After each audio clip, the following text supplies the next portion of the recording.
So this is straightforward question which appeared in UPSC Group 1. So differentiate between internal and external public debt. Explain the relative advantages and the risks for a developing nation like India. So here you should introduce like what is public debt. So what is public debt? And differentiate it is like internal and external. So what is the best source to be taken, this borrowing from internal sources or external sources? So associated risks clearly you should elaborate. So first of all, public debt means it is the total debt across the years made by the central government as well as state government. So borrowings are different. So fiscal deficit is different. So fiscal deficit means it is also indicator of borrowings or debt of a particular budget year. So a particular budget year. So you should remember that most of the nations introduce deficit budgets only. That means every year they borrow some money. So over a period of time, all the years they borrowed, they accumulated into a public debt.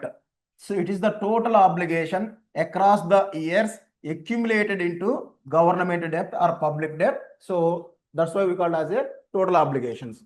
And it is not only meant for central and also including the state governments. So public debt means it should be considered as a borrowings or loans should be repaid principal with interest. Principal plus interest. Both the things government has to repay. Okay. So it could be used for developmental purpose, non-developmental purpose, but whatever the central and states together made a debt over a period of time, that we call as a public debt. So what are all the internal sources? Sources, if we classify, so states and central, they can make a borrowings from internal sources and external sources. So internal sources generally, so market loans, RBI on behalf of the governments, for central government, it sold the government securities as well as T-bills. So government securities are long-term debt of central government. Treasury bills are short-term debt. So short-term debt. So the obligation of paying this debt we called as a market loans, generally on behalf of the central government, RBI issues. So the same thing for state government, we called as a SDL, state developmental loans. So T-bills as well as government securities are reserved for the central government. The same procedure RBI does for the state government on the basis of SDL, state developmental loans. So government issues securities against the small savings. So you know, PAs, Public Account of India. So contingent fund of India, consolidated fund of India, and third one is public account of India. So generally governments borrow money from the public account of India. So from which periodically government pays into the public account of India. So that we call as a securities. So from the small savings. So state provident funds borrowings. So provident funds and insurance, LIC, it is there from which and provident funds organization. So government take that money and repay to that organization with interest. So reserve funds and deposits, whatever the reserve funds are there, deposits are there, that also uses. And other obligations, ways and means advances from the RBI. So RBI also gives the money for state governments and central governments whenever they have a shortfall of the money. So this is the short-term measure. So short-term. So you are glad he didn't ask like differentiate debt between short-term and long-term, rather than he asked like internal debt versus external debt. So external debt means, so country taking the money from outside sources we call as a external debt, like ASEAN Development Bank. So ASEAN Development Bank, okay, New Development Bank, so World Bank, IMF. So these are all the multilateral loans or multilateral institutions provided debt for the India. So bilateral loans, generally India will be take money from the Japan or China, some or America or some France. So this is how, so a country, it's India taking loans from other countries, we qualify as a bilateral loans. So commercial borrowing from abroad. So other foreign banks, so foreign banks and investors, so sovereign wealth funds of the other countries, they invest or they give money for the India as a loans. So that also we call as a ECBs, external commercial borrowings. So NRI deposits, so foreign contribution, this we call as a NRI deposits. They generally deposit money in dollars into India. So export credit, short-term debt. So these are all the external sources. So we can differentiate clearly. So right, like internal debts as well as the external debt. So here the second component is in which these two categories, which type of debt government generally prefer to hold more when compared to another one. So generally this is the 90% among the total debt of the total public debt of the India. So among the total public debt, so 90% is from internal sources, 10% is from external sources. So what is the reason? Debt composition 90% internal and 10% is external. What are all the reasons for this debt composition? So we will see. So these are all the instruments within the internal borrowings. Okay, already we have discussed. So external already we have seen.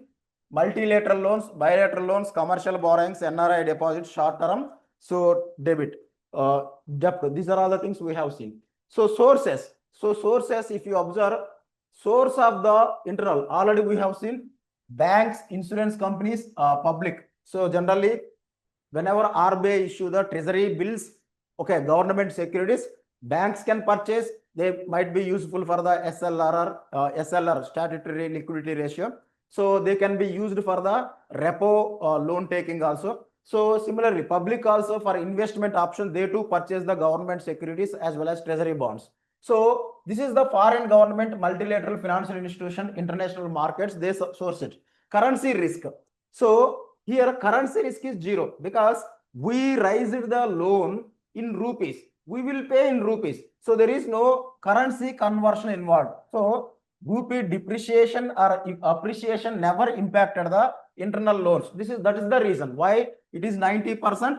Currency conversion risk is very low. So but here, so when we borrowed the money in the form of US dollars or Japanese yen or euro, so we have to convert rupee into so those currencies. Here currency risk is associated.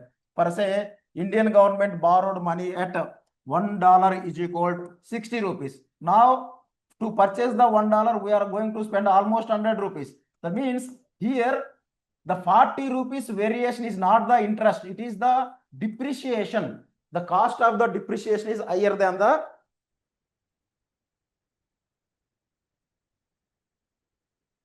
cost of depreciation is higher rather than the interest amount. That is the reason external borrowing, even though they are cheaper, so interest wise, internal debt is higher interest, external debt is lower interest. But here conversion, you can see almost 40 rupees we are paying. It is not interest, but conversion payment. So it's like a conversion amount plus interest plus principal. Together it goes beyond the amount we are paying at the internal level. That's why we least prefer going to the outside. So next one is, so more sovereign control. So Indian monetary policy, okay, fiscal policy, better control the Indian debt. So by using, see, whenever debt is exceeded, so government repay by issuing the more treasury bills as well as the government securities. So this is how even, so the situation became worst. RBI can print the money to repay the loans. So even though inflation increases, there is options like we can better control. It is under Indian control only, but it has like conditionalities. So whenever we see like 1991 external BOP crisis time, we went to the IMF for borrowing the money. So what IMF said that, so you have some structural problems. If you rectify that structural problem as per our plan, we are ready to provide the money. This is how they put some conditionalities. So here our sovereignty is at risk. We are dependent on their money. So they will impose some kind of conditionalities. So this is how we could not control that conditionality. So here cost, depend upon the domestic interest rates. Interest rates hike and reducing is in our control. So, but here, so cost is very low. So, but associated with the forex risk, that you should remember. So, effect on BOP, because BOP always done within foreign currencies. So, imports and exports generally we call as. So, BOP is nothing but a yearly transaction with the rest of the world for any country. So, here it is happening inside our territory. So, it has no impact on the BOP. So, whenever we are paying more interest amount, CAD increases. Whenever we are borrowing from other countries, more borrowings, so capital account impact. So together they can make BOP crisis. Okay, so CAD and BOP crisis occur if we borrow more and more money from the external sources. Understand? And when we are paying more interest for the other countries, then CAD increases. So next, India's share, 90% of the public debt is internal, 10% is from external. That things you have to write. So this is overall. So present total debt is like 168 lakh crore. So here you should remember this 168 lakh crore is not from the center. So this is central debt. So total debt we said like center plus states, right? Center plus states. So if you added states also, it go more than 168 lakh crore. So 90% internal, 10% external. So total debt to GDP ratio 58%. So this debt is sustainable. So sustainable debt. So there are so many companies recommended India could make up to 60% of GDP. So India debt to GDP ratio could be make up to 60% of the GDP. But right now it is at 58%, means we are at the limit only. So there is no problem. So even no fragmentation of the components also. So market loans 75% of the total debt, small savings 10%, provident fund 7%, securities 5%, so reserve funds 3%. This is the overall components of the debt. So now we will see, so significance for developing countries such as India. What kind of problems are there? So financing the development. See here you can see, so infrastructure building, as well as whenever government want to increase public expenditure. So public expenditure. So it resort to the borrowing and it look for the channels where cheaper loans are available. So already we know that outside the debt is very cheaper.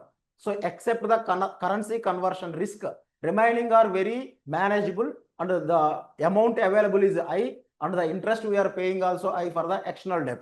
So government generally prefer for the external debt. So it generally does not resort for the internal debt. Why? Because it causes the crowding out effect. If government is taking away majority of the fund from the domestic territory, so the funds available for the private sector became very less. That we call as a crowding effect. So whenever there is a more amount available with less interest rate, that could be used for the public expenditure, construction of the roadways, railways, power sector, everywhere. So asset building, they can use it. So external debt risk, vulnerability to the exchange rate is the risk.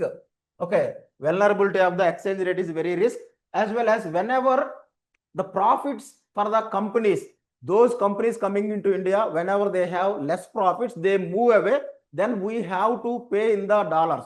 So this is how, so external shocks are there, external shocks. So external shocks. So for say, the Fed rates of the USA, Federal Bank of the USA, if it is increased the interest rates, then our currency will get depreciated. Understand? The cost of the loan earlier we have taken, it will become costly. So this is how external vulnerability is very higher for the public debt if we are opted for the outside. So this already we have seen.